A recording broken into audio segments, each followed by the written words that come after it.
podcast from Peach 2020, hosted by Peter Martin. Hello, I'm Peter Martin, founder of Peach 2020, the international community for senior executives, entrepreneurs and influencers from across the hospitality sector. Welcome to this latest in our series of Top Table podcasts, which see me in conversation with some of the real movers and shakers in the out-of-home food and drink business, picking up on the issues shaping the future of our industry. Now, having emerged from COVID, the market is now facing a whole host of other issues, especially around costs and the supply chain, and not just food and drink. Commercial directors are in the forefront in trying to find solutions as businesses learn to adapt to this new trading environment. Now, my top table guest today is in that particular hot seat at one of our most ambitious and innovative bar operators. So, let me welcome Fiona Hall, Commercial Director at Revolution Bars. Hello, Fiona.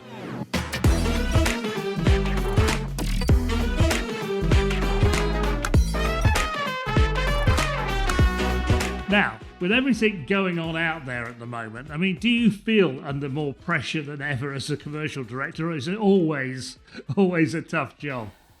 No, I can wholeheartedly say that there's definitely more pressure at the moment. It's been quite, I don't know whether it's 2 years, a year and a half. It's all a bit of a blur. Definitely, there's more pressure out there.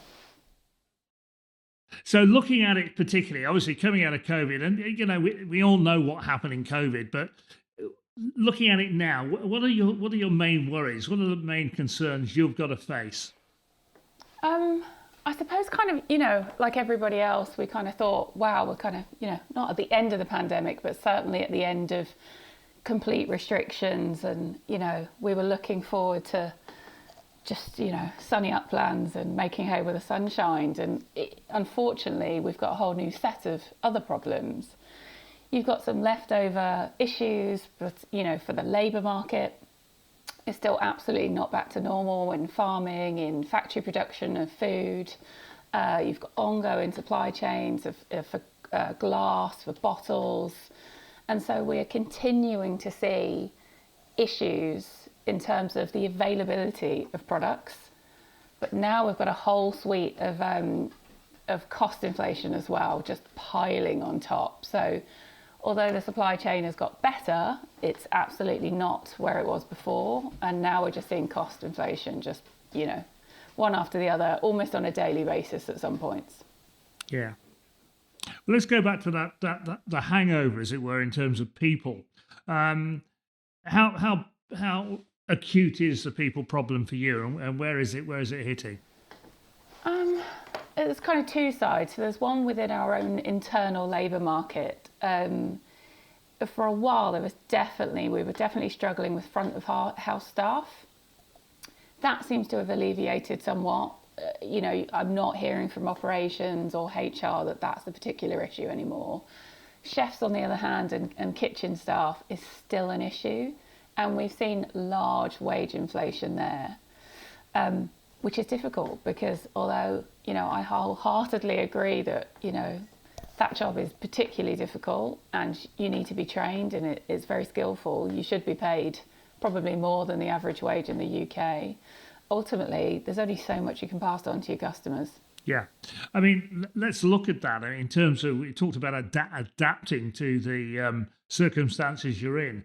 In terms of the kitchen, do you see that as a long-term problem? If it is in terms of staffing, is that changing the way you're organising your kitchens? You're looking at technology. How are you looking at that particular problem?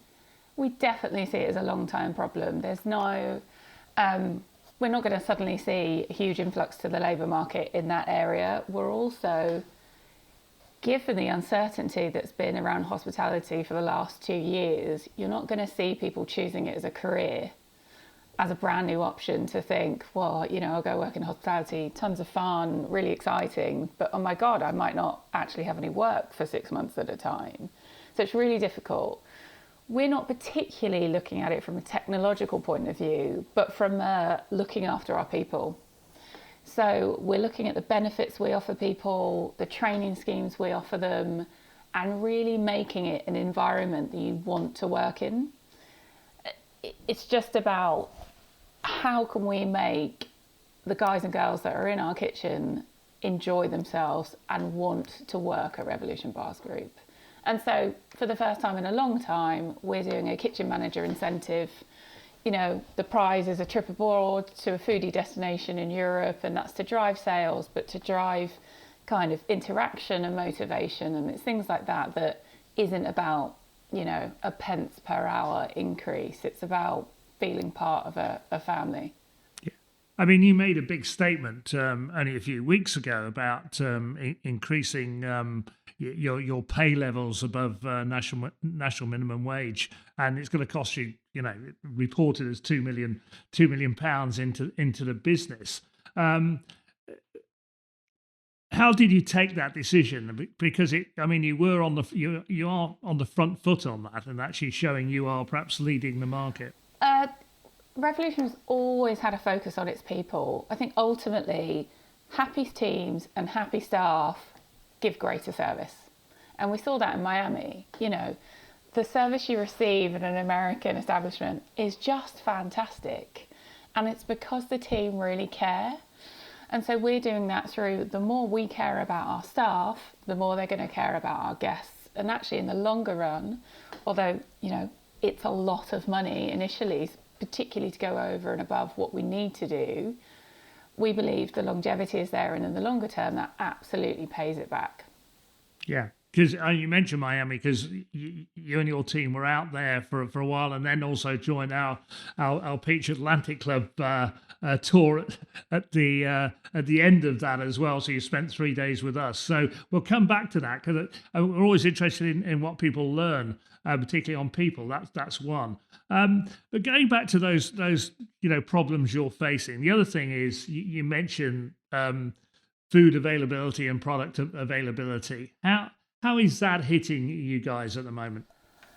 It's kind of two ways. So initially, kind of when we reopened again after COVID, the guest was very understanding, really, of things not being available. I think people had, missed the experience so much that when you said, "I'm sorry, this particular rum isn't available," they didn't mind at all, because they were like, "That's great, just give me another drink." But as time moves on and on, there's less understanding. There's definitely still more than pre-COVID. Internally, it creates a ton of problems. Every time, you've got a substitution or you've got a product missing, there's so much internal work that needs to happen to make that, to give our teams a new spec, whether that be a drink or dish. You've got all the allergens work. We've now got calorie labeling. There's a lot of work to do every time you have to change that in an off-the-cuff manner. It just makes trading really difficult. Yeah, so, you make an interesting point there with legislation coming in, particularly, say, calorie counting, because you're big enough to hit you. You really can't be as flexible as you want to be, or it just costs so much. No, absolutely not. And so it can slow you down. So sometimes you literally have to withdraw products from sale, whereas you might have previously been able to just do a substitution, get the product, and give your teams the knowledge so they can inform guests on what those changes are. Now, with an allergen, and quite rightly, our guests need to know the specific allergens. But calories is just adding in a whole new layer of, there is some flexibility in that legislation, but you might have a major change, in which case you need to update your website, you might need to update any pre-booked systems you've got. You've got to update all of the front of house staff, any app you've got. It's quite a lengthy process. Yeah, and obviously, your estate now, what are you, 67 sites right across all the brands, and we'll talk about some of the individual brands in a minute. So in terms of that, are your menus standardized across those brands, or is there some flex in there? So no, they're pretty standardized in each brand. We've got a couple of sites that, just for kitchen size reasons or supply chain, so we've got a site in Northern Ireland that actually we've had to significantly alter from the rest of the brand, because the whole import and export of products over there is just completely different. So we've had to change the supply chain. Yeah. So, I mean, looking generally on supply chain, let's talk about food before we go on to drink. Where are the pressures on that? I mean, what are the big issues you're facing on getting the products you need? So in terms of products, you've got things. So recently, obviously, with the situation in Ukraine, there's lots of chicken being produced there. Now, our chicken actually comes from Holland. So you think it would be all right, but actually it's not. When you've got a vast market suddenly reducing its output, all of the companies that used to buy from Poland and Ukraine aren't able to do so, and therefore look to other supply chains. So it just means that either the product isn't there, or the demand on those products means that the cost is increasing.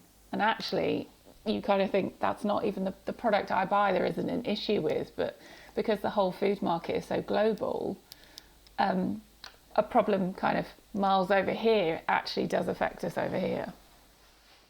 I mean, again, we've seen what's happened in Ukraine. I think this isn't a short-term issue. I mean, it's an awful humanitarian issue, but in terms of the knock-on effect, it looks like it's going on. So how can you plan for that? I mean, what is your mindset in terms of looking to the future? I think we need to be a lot more flexible. So previously, we would design a menu to what we felt our guests were looking for and future trends and future-proofing them. We're now factoring in supply chain into those decisions. So not just from a commercial basis, but almost for example, we did and this is drink, but the same applies. We did a specials menu late last year, and most of the drinks happened to have pineapple juice in. Then there was a severe issue on pineapple juice. You couldn't buy any. And so your menus just, things you would never need to think about anymore. So when we approach a menu design, we need to make sure that we're very much using products that come from a variety of suppliers, and that we're hitting different products, because you can no longer rely that even the really huge suppliers are going to have the product. Yeah. So that really is change your mindset completely. What about? I mean, you mentioned things like glass as well, because that's affecting certainly in the drinks industry as well. Are you seeing shortages there? Because I think there's an assumption amongst the public, well, actually, this is all about food. Drink's fine, but actually, drink is essentially a agricultural product, plant-based product mainly. That's where it starts. So what are you seeing in the drinks market? We've seen key products out of stock for months. I mean, absolutely months, on the basis of glass, because the production of glass it's planned 2 years in advance. So if there's a sudden issue somewhere, there's nowhere else to buy it from. And it's extremely frustrating. We need the suppliers and the production of those products to have alternatives ready. So, we were saying, could we not swap to, we wouldn't want to go to plastic bottles for a sustainable reason, but could you not go to pouches? Is there, can we not bulk buy such products? But actually changing those things in production takes a long time. So yeah, it's tough out there. It's challenging, shall we say. I think we're getting a feel for the pressures and your juggling abilities as well. But but how are the supply? I mean, what is your relationship with the supply chain as well? Because obviously it's hitting them because it's their product they're selling. Absolutely. I think what we're finding is they aren't getting a lot of notice. So we would expect, if a major spirit supplier is going to be out of glass on a particular product, that they would know about that months in advance. And that's not what we're finding. So I don't know whether that's logistics versus account managers, and there's just a kind of gap on communication, but they are really struggling. And obviously we're all trying to move to alternative products, but then you have perhaps all of our competitor set looking to alternative products there. Yeah. And how much is cost?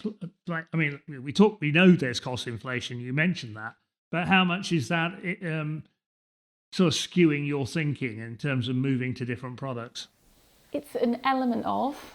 It's absolutely not at the forefront. So when we've been looking at cost inflation, and as I said, it can almost be daily at some points, we are very mindful that there's only so much cost you can pass on to the guest. So we all know with the cost of living crisis, if every supplier just passes it straight through to the guest, eventually you're going to have no volume. And we're starting to see that trickle through now. So what we're trying to do is, we have passed on some cost and we need to, but there comes a limit. So we're looking at different ways that we can reduce our cost without affecting the quality of the product. I think we've seen too many brands historically, we've all felt these cost pressures through, one reason or another. It's a very easy lever to pull to reduce portion size or reduce the quality of your product. And we absolutely do not want to go there. Long term, the experience needs to be even better for guests coming into the bars, for them to think, cost of living crisis, perhaps I used to go out twice a week, now I can only go out once. I want to go to Revolution Bars Group because I had an amazing time. The drink was fantastic, the team was smiling, the atmosphere was incredible, the food was delicious. Not actually, I've got my hard-earned money, I've gone out for my one day a week, and it wasn't like it used to be, and it was really disappointing. So we're completely mindful. So we're looking at dish and drink re-engineering, but hopefully in a way that isn't noticeable to the guest. Yeah. I mean, in terms of doing that, though, your teams must be working really hard. How you? In terms of sort of reconfiguring your food dishes or your cocktails. How are you going about that? Who are you calling on to actually help you do that? Well, we've got kind of a food development chef and a drinks development manager, and within both kind of in operations in all of the brands, we've got some almost leaders within the kitchens and the bars. So we're using them as extra resource. There's kind of twofold. We look kind of at the actual ingredient level to say, okay, let's take the top 50 lines and let's see, is there any movement in these products? It could be as simple as changing vegetable stock, which shouldn't, in the end product, doesn't make too much difference, as opposed to looking for a lower quality meat product, which we are absolutely staying away from. But it absolutely creates extra work for the teams. Yeah. So, in terms of the future, because obviously you're an expanding business. You made the statement you want 10% extra, more sites going forward. How's what's happening now impacting on your investment and your forward-looking plans as well? I suppose particularly on which brands we will invest into. So one of our newest brands is Playhouse, which is a social gaming concept with slices of pizza and a tighter drinks list. So what we've seen is the whole point of that brand is that it fulfills almost a secondary town lower label model. And so it's been built with that in mind to kind of say, labour is where the cost is and continues, there's going to be continued cost pressure on labour, year after year after year. How can we produce an experience for guests that keeps those costs tight? And that's been seen through the gaming, the food offering and the drink offer. And so our investment is tailored to the towns where we see expansion. Yeah. It's interesting. You mentioned Playhouse as a new brand. You've also got Founders. Talk to me a bit about Founders. How is that different to Revolution or Revolution de Cuba? So it's really different. So it's our market hall, food hall. And so we run the bar and obviously the building, but everybody else in there is independent. So we've got a coffee shop, we've got a burger place, an Indian, a Japanese. We have record fairs there. We've kind of got like a bit of I'd say a meeting space, but it's used for the wild and wonderful things. And it's a real hub of a community. It's meant to feel run by local people for what that community wants. It's really interesting, but it is a more difficult model than owning everything yourself. Yeah, I mean, interesting. Well, first of all, where can we go and find a Founders to have a look at? Where can we go and find a Playhouse? Founders is in Swansea on Wine Street. Definitely go. It's absolutely brilliant. And Playhouse is on Bridge Street in Northampton. Fine, which is down the road from where I happen to be at the moment. So well, there we go. go. So there we go. Interesting in terms of the development of those brands. How much were they developed, as it were, before the current issue? Were they developed during COVID? I mean, and how have they evolved? The conception was pre-COVID. The work was done during COVID. So it was done by a very small team when most people were on furlough. So I think we almost thought we'd only get sign off for one, but then we got both. So opening two brands within 3 months of each other is exciting, shall we say. So kind of the development of them, it's really interesting to see. When we opened Founders in Swansea, we were told by existing operators kind of in that space that you'll see turnover of your food vendors quite quickly. And initially, of course, we were attracting people to a brand new concept, a brand new name, and an empty building. It was almost hard for them to believe what we were going to do, but now we're open. We have seen turnover there, but also now, because they can come in and see how incredible it is, you can attract better food vendors. And so that's an ongoing process of how do you attract people at different times of day, because of course you can come for breakfast, but we also, we want people there at 11 o'clock on a Saturday night as well. And it's learning how to manage those different day parts and days. And then Playhouse has been, it's gone off incredibly. Bridge Street in Northampton isn't, it needs a bit of regeneration, as to perhaps the town to some degree. So, it was a bit of a shot in the dark of, it's an incredible brand, but how will it work in this location? And it's gone absolutely incredibly. Now it's about developing the relationship with the guest, so there's a reason to come more frequently, because we know with all of those kind of brands of, whether it's axe throwing or dart throwing, it's not as regular as a normal bar visit. So it's trying to make sure that the food element, the gaming element, and the drink element are individual reasons to visit. Yeah. So, and there are plans for more of those. Absolutely, yes. So going back to your two main brands, bearing in mind, as we've said, the context of where we are at the moment in terms of your ambition for going forward. So how are those two brands looking in terms of potential for expansion and growth? So we're currently on site in 2 sites for Revolution. They will be open towards the end of June or the very, very first days of July. We're out looking for sites. Our property director is all over the country looking at potential. So we're looking to expand both. Basically all 4. With the right sites, we've literally been tasked with finding the right sites. But we really need, it's about the location. So is it the right town?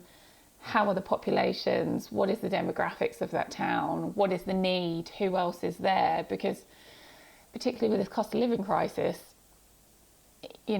within 6 months, perhaps you wouldn't open another bar. However, this is about the longer term. Yeah. I mean, 2 things come off that. What is your sense of the property market at the moment? I mean, are you finding the sort of sites you want? Yes. So, we found obviously through COVID, many people sadly had to close their doors. So there are more sites than usual. It almost was a kind of buyer's market as such. But what we found in the last few weeks is actually there's quite a lot of competition for the really good sites.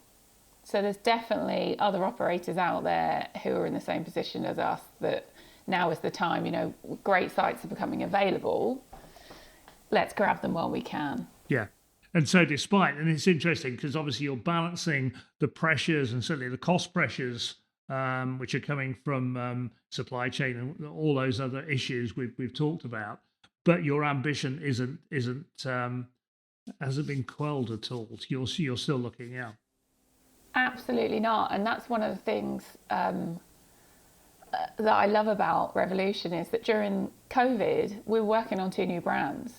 There was no thought or feeling that it was about survival and just down tools and almost hibernate. We were future, because ultimately there is always going to be a need for some places for people to go to enjoy themselves and enjoy hospitality, and we are very future focused. Yeah. Now, in terms of making sure you've got the right sites, how important is data in your analysis in terms of demographics, your customer base, or whatever? Are you putting more into that? Is that becoming more important? Because obviously, no one wants a failure out there of a site. No, absolutely not. It's hugely important. It's much about demographics. It's seeing about the changes in local population. We have a huge following with students, so it's what's the future there, town regeneration. There's a bit of gut instinct. There always will be with the operators. You can have the most perfect site in the world, but you just think, whether it's where the doors are positioned or just something's not quite right. But yeah, data is hugely important. It's got to be telling you that the trade you think you're going to achieve, you're going to achieve. Now, I mean, the other thing, when we were talking about sort of changing products, you were saying that customers aren't quite as forgiving as they were before. In terms of your communication, in terms of your marketing with your customers or potential customers, how's that changed? Is that evolving as well? How are you reassuring them that they are going to have that great time when they do come to Revolution? Well, we've just deployed a new kind of head of digital to really focus on that communication channel. So, of course, our guest base is quite young, it's under 35. And so, generally those generations it's all about on your phone. So we've got to speak to them in a way that, using tools and channels that they use. So slowly but surely, we're trying to kind of adopt TikTok and Snapchat and all of the ways that they communicate with their friends. We need to be advertising ourselves in a very subtle way. So we've got some great bars that have amazing TikTok channels, which, if you'd asked us 5 years ago, we're going to let our teams do a dance on the website and we just wouldn't have gone there. I think it's about showing, it's about videos. Like, how can you feel that you're in the experience rather than just advertising a product? We've always kept away from price-based communications because it's about the whole experience. I think moving forward, there may be some need to demonstrate value for those customers who are specifically thinking, I'm going to go out once a week.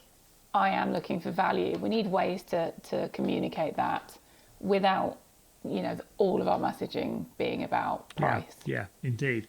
Now, you mentioned earlier Miami, and you and I were in Miami with 40 other people on our Atlantic Club tour, which is interesting actually from my point of view, having done those before. So pre-COVID, the number of UK operators who went with us, because I think that shows the ambition and the confidence, certainly long-term in the market.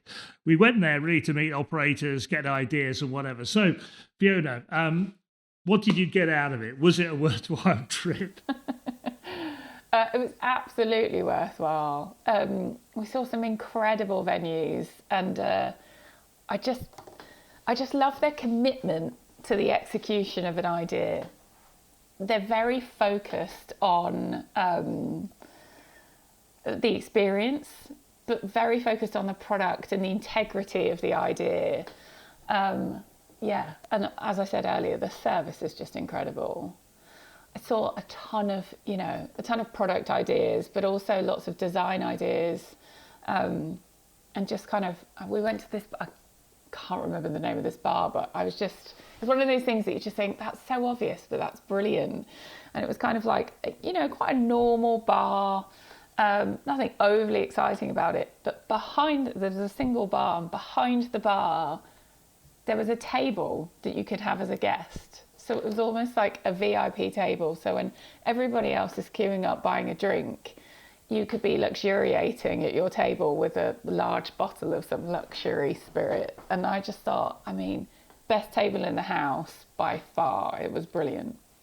Yeah. So So any brands particularly stood out? Do you want to call? Well, I loved Tobacco Road and the Kush and the authenticity of, when he was talking to us and he said, you're in this bar, I don't want you to think that you're maybe in Paris or Tokyo or New York. He's like, you're in Miami. I want you to feel like you're in Miami. And I just thought, some bars are just too generic and trying to, it's almost this, everyone's got the same colour palette, etc., etc. It was just unashamedly, this is where we are. And the bar is all about that. I loved that. I thought it was brilliant. Yeah, that was Matt Kusher, the founder of Kush, quite a character. But yeah, well, absolutely. You could read that on the website at the moment, but there you go. But yeah, well, I'm with you. Actually, the authenticity, the sheer energy of those entrepreneurs was really, really, really quite something. And it's not exactly a cheap town, and people were still going out, which was encouraging for us all. Yeah. Oh my God, it was busy. And, Chica was just brilliant. And you could see how it could progress from day to night, but how the design was so well done. I particularly liked, so where we had dinner, and it could have just been storage space, it could have been unused space, unloved, but actually I thought that was the best seat in the house. It made you, the effort they put into what could just be a narrow corridor was immediately, I walked in and thought, I want to sit there. Great operators. Yeah, well, we had fun. I think that's true, and I think everybody else did as well. And there will be more next year as well. But going back to you, we don't talk too much about the pressure, but you're in the job you're in now. Obviously, one of the big issues in hospitality at the moment is diversity, and you guys at Revolution Bars have been big supporters of Plan B and doing that, and there you are yourself. In a C-suite role within Revolution Bars. How easy was it for you, for your career as a woman, to get on? Because it still is an issue, and it's there still aren't enough women in senior positions like you are. What could be done, and what's your advice for people coming up? It is really difficult to. It's almost, I don't want to use cliches, but that glass ceiling of just before C-suite, it's almost that, how do you get to that? How do you get to that level? I think women are naturally quite humble. And, this is generic, so that doesn't apply to everyone, but I think we're naturally more humble. It was interesting. I was on the Women in Hospitality kind of group in last year, and one of the questions is, why are you humble? And it's like, because as a child you kind of just taught not to boast, and yet almost that's what you need to do. I think women need to be louder about their achievements. They need to almost shout them for the rooftop, because it's harder to be heard. But I would just, networking is key, and really shout about your achievements. Don't be don't be shy about them. Don't feel embarrassed to share them.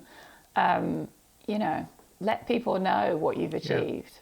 I think you're right in terms of getting more people coming out to events like Miami or Peach 2020, and I know you'll be coming again. So, well, a great advertisement for us, let alone Revolution Vase. Fiona, look, thanks so much for your time today. I mean, you laid it out in terms of the issues you guys have got and how you're taking the business forward. So I think, along with the rest of the industry, best of luck. Fiona Hall, thank you very much. Thank you very much, Peter.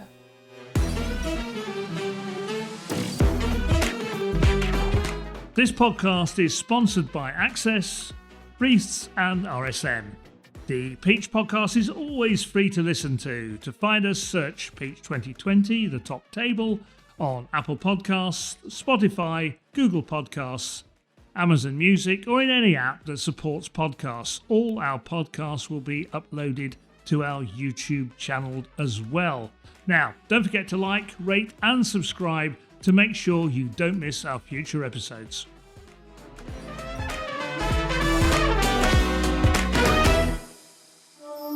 Podcast from Peach 2020, hosted by Peter Martin.